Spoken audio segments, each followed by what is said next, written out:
할렐루야. 사랑하는 여러분, 평안하셨습니까? 여러분과 함께 이 다니엘서를 묵상하면서 은혜를 나누고 또 다른 또 깊은 더 큰 깨달음을 얻게 하시는 하나님께 감사를 드립니다. 자, 오늘도 우리가 다니엘서를 묵상하면서 은혜를 받기 원하는데요. 오늘 우리가 묵상한 말씀은 다니엘서 7장 1절부터 8절까지의 말씀입니다.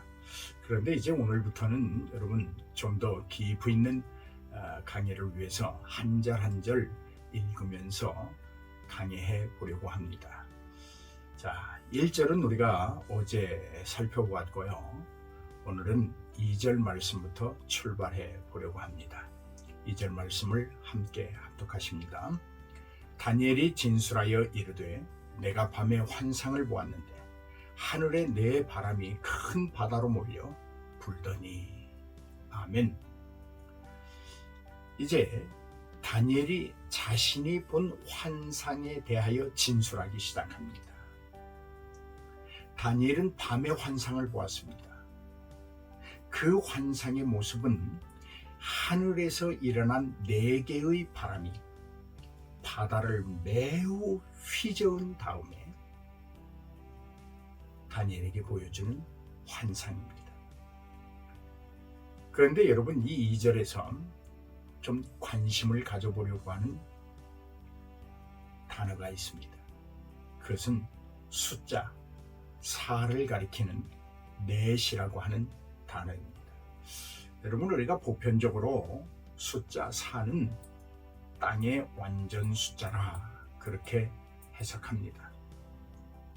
그렇습니다.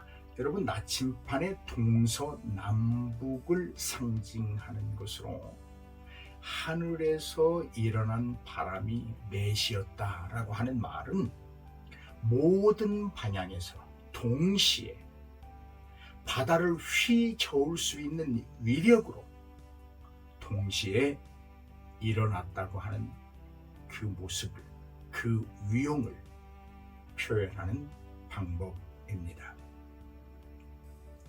여러분, 이적은, 이 다니엘에게 보여주는 이 이적의 예언은 하나님의 능력으로 시작된 것입니다. 하나님이 보여주시는 계시입니다. 그러므로 하나님의 이적과 하나님의 능력과 하나님의 계시는 반드시 하늘로부터 유출되는 것이지요. 하나님의 통치와 권세가 미치지 않는 곳이 없음을 비유적으로 나타내고 있는 것이 하늘에서 일어난 네 바람이다. 그리고 바다를 매우 휘저어놓은 바람인 것입니다.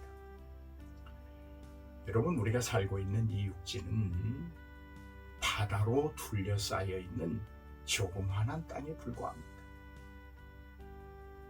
그런데 그 육지를 둘러싸고 있는 그 큰 바다를 휘저으며 달려드는 그 바람을 우리가 막아내거나 피할 수 있다고 생각할 수 있겠습니까? 저는 도저히 그렇게 할 수 없다고 봅니다. 여러분, 우리는 많은 것들을 경험하잖아요. 그 작은 쓰나미만 몰려와도 그냥 육지가 아주 그냥 난장판이 되잖아요.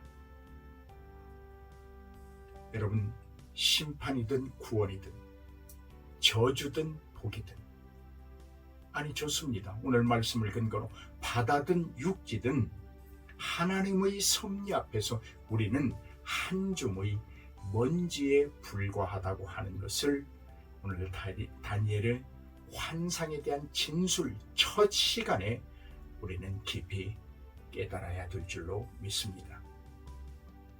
다른 성경에서는 2절 말씀을 이렇게 번역해 놓기도 했습니다. 이 바람은 바다를 매우 거칠게 만들었습니다 라고 번역하기도 합니다. 여하튼 바다의 광활함을 메우는 모습 속에서 다시 한번 하나님의 위대하심을 깨닫게 됩니다.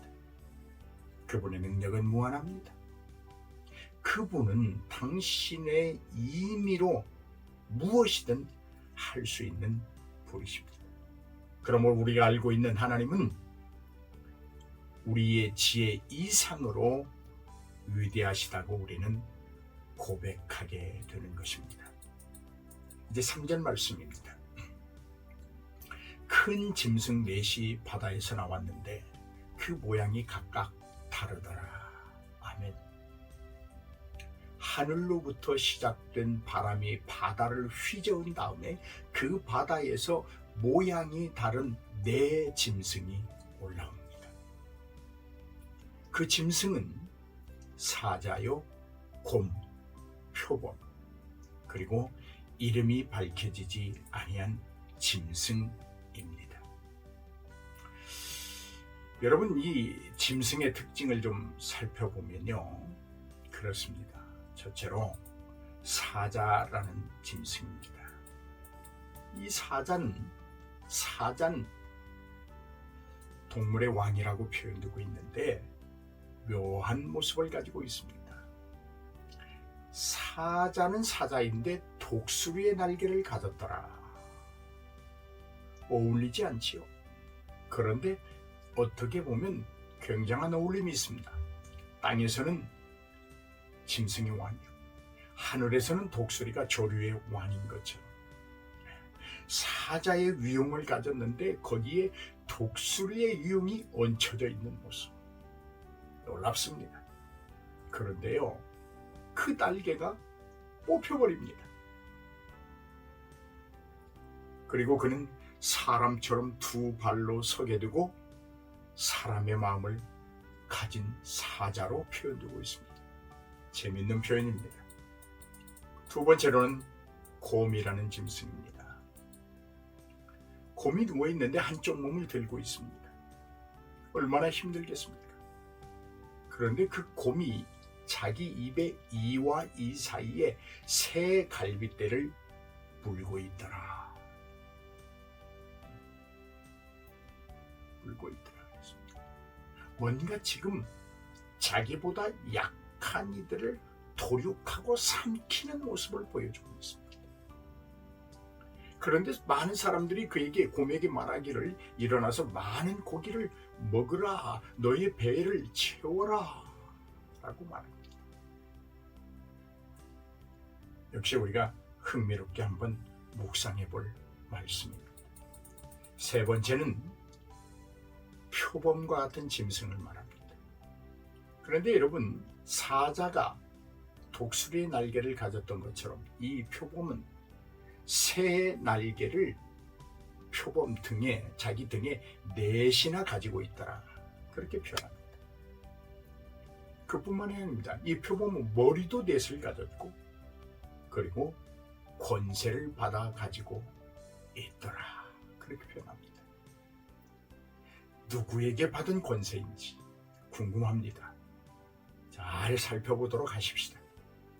그리고 이제 마지막 짐승입니다. 이름이 밝혀지지 않았습니다. 다만 무섭고 놀라운 짐승이라고 표현하고 있습니다. 매우 강한 짐승이라고 표현합니다. 그리고 그 짐승은 쇠로 된 큰 이를 가지고 있으며 그 이로 먹고 부스러뜨리고 그것도 부족해서 남은 것들은 발로 짓밟는 모습을 보여주고 있습니다. 다니엘은 그렇게 말합니다. 전에 보았던 짐승과는 전혀 다른 짐승이다. 그리고 그 짐승은, 네 번째 짐승은 10뿔을 가지고 있다, 이렇게 표현하고 있습니다. 흥미로운 진술입니다. 여러분,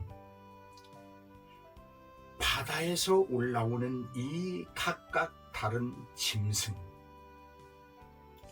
이들을 통하여 예언하시는 하나님의 깊은 섭리가 무엇일까요? 이를 통하여 종말의 신앙을 준비하는 우리가 무엇을 깨달아야 될까요?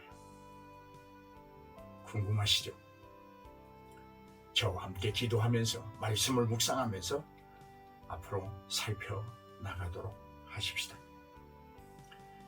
여러분, 또 이 짐승은 시대별로 각각의 특정된 나라들을 비유하고 있습니다. 첫 번째 짐승인 사자는 바벨론 왕국을 상징합니다. 두 번째 짐승인 곰은 메대와 바사 제국을 상징합니다. 세 번째 짐승 표범은 바사 아니면 그리스, 헬라를 상징하는 것으로 해석하고 있습니다. 그러면 네 번째 짐승은 시대별로 어느 나라, 어떤 왕국을 말하느냐?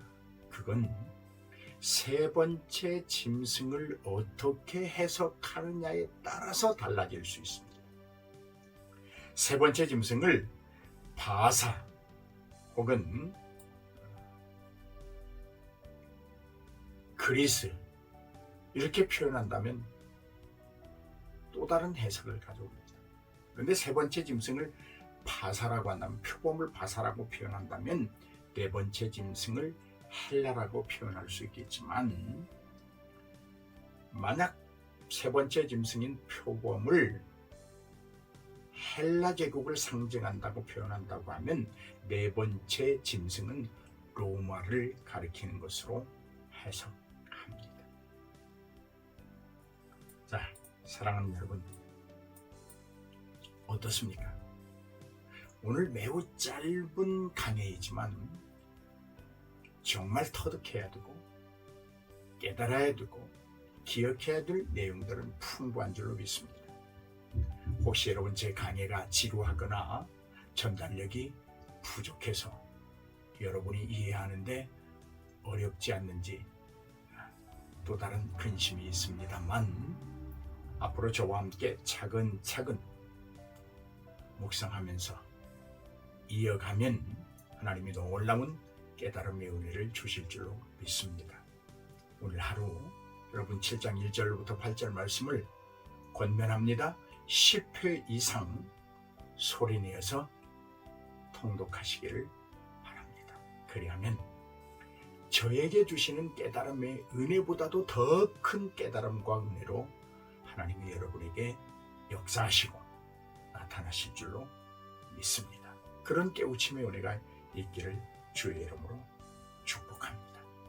이제 내일부터는 각각의 다른 짐승들이 가지는 깊은 의미, 그 짐승들을 통하여 하나님이 종말을 사는 우리에게 무엇을 말씀하시는지, 그리고 무엇을 우리가 깨닫고 어떻게 마지막을 준비해야 될 것인가에 대해서 깊이 살펴보려고 합니다.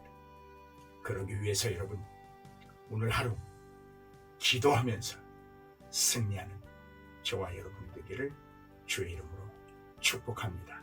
할렐루야.